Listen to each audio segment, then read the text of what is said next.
Same people who own the labels own the prisons. Literally the same people? Literally the same people who own the labels own private prisons. The records that come out are really geared to push people towards that prison industry. But they didn't make you write those lyrics. It's not about making somebody write the lyrics.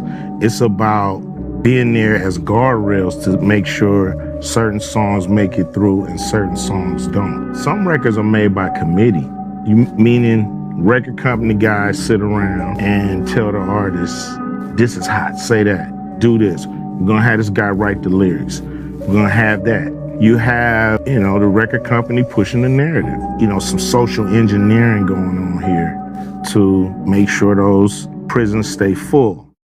John Holmston, a retired CIA agent, has admitted on national Russian television that the CIA was behind the creation of the 1980s hip-hop scene and financed major hip-hop acts including NWA, Africa Boombata, and Grandmaster Flash and the Furious Five.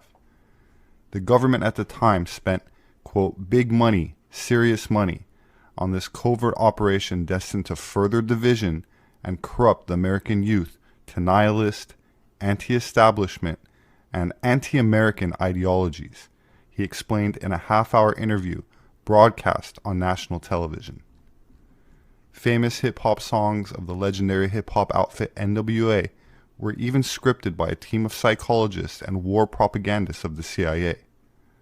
F the police, and when I'm called off, I got a sawed off, squeeze the trigger, and bodies are hauled off, and other nihilist and anti-establishment lyrics were intended to unleash a wave of cynicism towards authorities, promote the use of heavy drugs, and entice the youth with revolutionary counter-establishment ideas.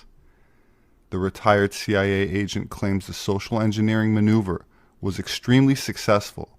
Quote, we understood at the time that music was a powerful means of propaganda to reach the youth, explained the 77-year-old man.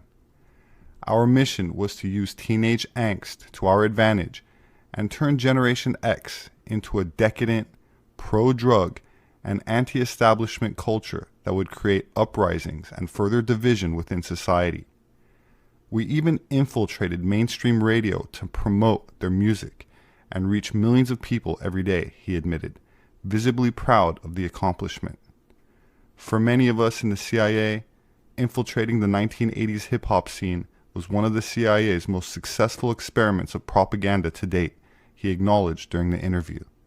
The retired CIA agent, who was granted a Russian residence permit in 2011, also claimed Lyre Cohen, commonly known as the tall Israeli who runs hip-hop, is a CIA asset.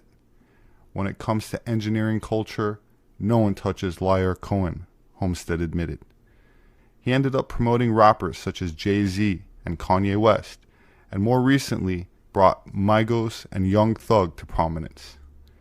Some experts openly admit hip-hop nihilism, which was expressed in the use of harder, more self-destructive drugs like heroin, cocaine, and methamphetamine, pushed United States President Richard Nixon into the war on drugs, a campaign of prohibition of drugs and foreign military intervention, with the stated aim being to define and reduce the illegal drug trade within America and around the world.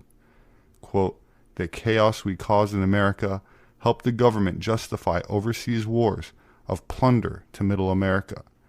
The country wouldn't be where it is today without hip-hop.